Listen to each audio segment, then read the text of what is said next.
வணக்கம் மக்களே. தவிக தலைவர் பொதுக்குழுவுல பேசினதுல இருந்தே நிறைய பேர் அவருக்கு எதிராக பேசிட்டு இருக்காங்க. அதாவது திமுக தரப்புல இருந்து. அந்த வரிசையில இப்ப நாம பார்க்க போறது போஸ் வெங்கட் அவர்கள் நிறைய கொஸ்டின் மேல கொஸ்டின் அடுக்கி விஜய் அவர்களை கேட்டிருக்காங்க. அவர் பேசின பேச்சோட சுருக்கத்தை நம்ம பார்க்க போறோம். ஃபர்ஸ்ட் ஆரம்பிக்கும் போதே என்ன சொன்னாங்கன்னு பாத்தீங்கன்னா, ஸ்டாலின் அவர்கள் 14 வயசுல இருந்தே உழைச்சிக்கிட்டு இருக்காங்க. 14 வயசுல இருந்தே அண்ணாவோட, எம்ஜிஆரோட பயணிச்சுக்கிட்டே வந்தாங்க, கலைஞரோட பயணிச்சுக்கிட்டே வந்தாங்க. அப்படி ஒருத்தர் முதலமைச்சரா இருக்காரு. அவரு கூட போட்டின்னு நீங்க 14 வயசுல என்ன பண்ணீங்க? 20ல இருந்து 50 வயசு வரைக்கும் என்ன பண்ணிக்கிட்டு இருந்தீங்க?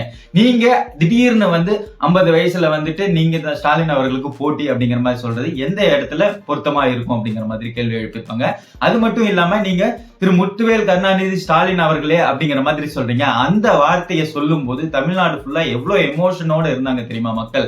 அந்த விஷயத்த நீங்க சொல்றீங்க. நான் இப்ப சொல்றேன் திரு ஜோசப் விஜய் அவர்களே அப்படிங்கிற மாதிரி பேசியிருப்பாங்க.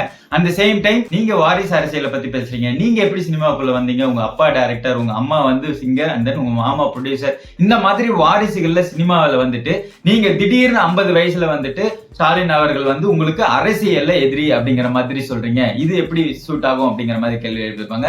அதே போல நாங்க பண்றது வாரிசு அரசியல் தான். நாங்க வாரிசா இருக்கும்போது, அதாவது 14 வயசுல நீங்க என்ன பண்ணிருப்பீங்க? உங்க அப்பா எப்படி படம் எடுக்கிறாங்கன்னு பாத்திருப்பீங்க. 18 வயசுல என்ன பண்ணிருப்பீங்க? விஜயகாந்த் எப்படி படம் நடிக்கிறாரு உங்க அப்பா கூட அப்படிங்கறது பாத்திருப்பீங்க. அதுக்கப்புறம் நீங்க எப்படி நடிக்கணும்னு பாத்திருப்பீங்க.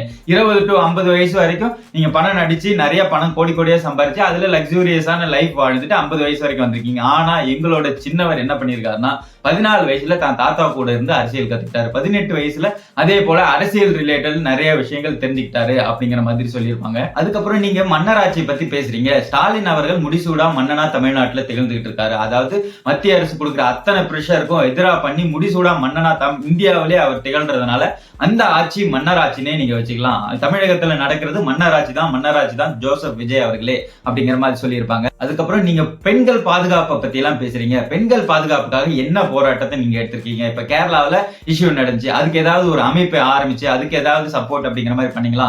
பெண்கள் பாதுகாப்பை பத்தி நீங்க எப்படி பேசலாம் அப்படிங்கிற மாதிரி கொஸ்டின் எழுப்பியிருப்பாங்க. அதுக்கப்புறம் நீங்க மிகப்பெரிய நடிகர் தான். இங்க இருக்கிற டிஎம்கே கூட்டத்தில் இருக்க எல்லாருமே விஜய் ரசிகர்கள் தான். நான் இப்ப சொல்றேன், எல்லாருமே ரசிகர்கள். நீங்க மிகப்பெரிய நடிகர், ஆனா அரசியல்ல ஜீரோ அப்படிங்கிற மாதிரி சொல்லியிருப்பாங்க. அதுக்கப்புறம் திமுகவோட செயலாளர் யாருன்னு தெரியுமா? பொருளாளர் யாருன்னு தெரியுமா? அவங்களோட அரசியல் அனுபவம் என்னன்னு தெரியுமா? ஆனா நீங்க வச்சிருக்கீங்களே ஒரு பொதுச் செயலாளர், அவர் பேர் சொன்னா கூட கிண்டல் அடிக்கிறாங்க அப்படிங்கிற மாதிரி சொல்லியிருப்பாரு. அது மட்டும் இல்லாம லஞ்சத்தை ஒழிக்க போறேன் அப்படிங்கிற மாதிரி சொல்றீங்க. ஆனா உங்களோட மாவட்ட செயலாளருக்கு 15 லட்சம் வரைக்கும் நீங்க கேக்குறீங்க அப்படிங்கிற மாதிரி வீடியோ எல்லாம் வருது. அதுக்கு என்ன சொல்றது? அதுக்கப்புறம் ஏடிஎம்கே கூட ஏடிஎம்கேவை விமர்சிக்க மாட்டேங்கிறீங்க. ஏடிஎம்கே கூட கூட்டணி வைக்கலாம் அப்படிங்கிற பிளான்ல இருக்கீங்களா? அந்த மாதிரி ஏதாவது பிளான்ல இருந்தீங்கன்னா கண்டிப்பா உங்களோட கனவு எல்லாம் நிறைவேறாது அப்படிங்கிற மாதிரி சொல்லியிருப்பாங்க. அதுக்கப்புறம் ஜோசப் விஜய் அவர்களே, நீங்க உங்களை எம்ஜிஆர் கூட கம்பேர் பண்ணிக்காதீங்க. எம்ஜிஆர் கூட கம்பேர் பண்ணிட்டு வேற ஒரு உலகத்துல இருக்காதீங்க. நீங்க சிரஞ்சீவி அவர்கள் மாதிரி தான் நிப்பீங்க. சிரஞ்சீவி அவர்கள் அவ்வளவு பெரிய கூட்டம் இருந்தாங்க, ஃபேன் ஃபாலோவிங் இருந்தாங்க, எல்லாருமே இருந்தும் ஆப்வியஸா அவங்க ஜெயிக்கவே இல்லை. 296 தொகுதியில 18 தொகுதியில தான் ஜெயிச்சாங்க.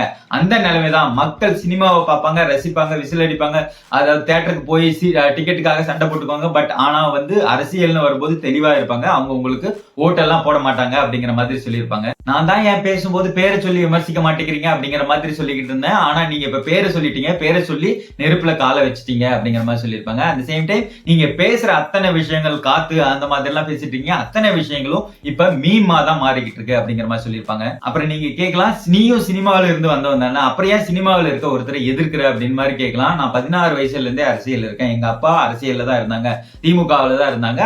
நானும் வாரிசு அரசியல் தான் பண்றேன் அப்படிங்கிற மாதிரி சொல்லியிருப்பாங்க. திமுகவை எதிர்த்தாவே காணாம போயிடுவாங்க. சீமான் அவர்கள் ரீசெண்டா திமுகவை எதிர்த்துட்டு இருந்தாங்க, இப்ப காணாம போயிட்டாங்க.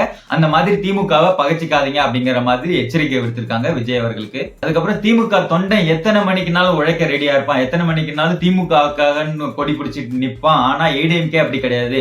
ஏடிஎம்கே சந்தர்ப்பவாதத்துக்கு தான் அந்த கட்சியில் இருப்பாங்க. அதனாலதான் அவங்களால வெற்றி பெற முடியல. அவங்களோட பெருந்தலைவர்கள் போனதுக்கு அப்புறம், பெருந்தலைவர்களுக்கு அப்புறம் அவங்களோட போட்டோஸ் கூட வைக்கிறது இல்லை அப்படிங்கிற மாதிரி ஏடிஎம்கேவை குற்றச்சாட்டு இருப்பாங்க. அதே போல ஏடிஎம்கே வெற்றி பெறவே பெறாது. ஏன்னா ஏடிஎம்கே ஆல்ரெடி 3 டீமா இருக்கு அப்படிங்கிற மாதிரி சொல்லியிருப்பாங்க. அதுக்கப்புறம் அண்ணாமலை அவர்களை பத்தி பேசும்போது, அண்ணாமலை அவர்கள் இந்த மாதிரி படிச்சு மேல வந்தது காரணமே நாங்கெல்லாம் ஆட்சி பண்ணதான், அதாவது திமுக ஆட்சி பண்ணதுனாலதான். அப்படி இல்லைன்னா இன்னும் ஆடுதான் மேய்ச்சிட்டு இருந்திருக்கணும் அப்படிங்கிற மாதிரி அவங்க கலாச்சிருப்பாங்க. அந்த சேம் டைம் தாமரை தமிழ்நாட்டுல மலரவே மலராது. அதுக்கப்புறம் இந்த பாஜக ஒரு லேடி பேசியிருப்பாங்கல்ல, அதாவது பானிபூரி பையா கிட்ட நம்ம பேசுறதுக்கு ஹிந்தி தெரிஞ்சுக்கணும் அப்படிங்கிற மாதிரி அந்த விஷயத்த கலாச்சு தமிழ்நாட்டை பொறுத்த வரைக்கும் பானிபூரியும் பாஜகவும் ஒண்ணுதான், ரெண்டுமே எங்களுக்கு தேவையில்லை அப்படிங்கிற மாதிரி சொல்லியிருப்பாங்க. அந்த சேம் டைம் முடிக்கும் போது எல்லா திமுக பேச்சாளர்களும் சொல்லி முடிக்கிற மாதிரி வெல்வோம் 200 படைப்போம் வரலாறு அப்படின்னு சொல்லி முடிச்சிருக்காங்க. இந்த இடத்துல திமுக தரப்புல நிறைய பேர் ஏவி விடப்பட்டு விஜய்க்கு எதிராக பேசுறாங்க அப்படிங்கிறது ஒரு விஷயம். இப்போ கொடுக்கப்பட்டிருக்க ஸ்கிரிப்ட் என்னன்னு பாத்தீங்கன்னா 14 வயசுல இருந்து 50 வயசு வரைக்கும் நீங்க என்ன பண்ணீங்க, அதை ஏன் இங்க கம்பேர் பண்றீங்க, நாங்க இவ்வளவு வருஷம் அனுபவத்துக்கு அப்புறம் தான் எங்க தலைவர் வந்திருக்காங்க, நீங்க திடீர்னு அரசியலுக்கு எப்படி அவங்களுக்கு எதிரியாகலாம் அப்படிங்கிற ஸ்கிரிப்ட் தான் கொடுத்திருக்காங்க. ஏன்னா எல்லாரும் பேசுற விஷயத்தையும் பாருங்க, இந்த பர்டிகுலர் பாயிண்ட் உள்ள வந்துரும், அந்த மாதிரி தான் பேசிட்டு இருக்காங்க. சோ இந்த மாதிரி தான் தாவேக்காக்கு எதிராக பேசிட்டு இருக்காங்க. அவங்க இன்னும் கல அரசியலுக்கு வரல அப்படிங்கிற ஒரு விஷயம் இருந்தாலும் இந்த இடத்துல அவங்க கல அரசியலுக்கு வந்திருக்கணும், ஒரு வருஷத்துக்கு முன்னாடியாவது கல அரசியலுக்கு வந்திருக்கணும் அப்படிங்கிற ஒரு கான்செப்டும் இருக்கு.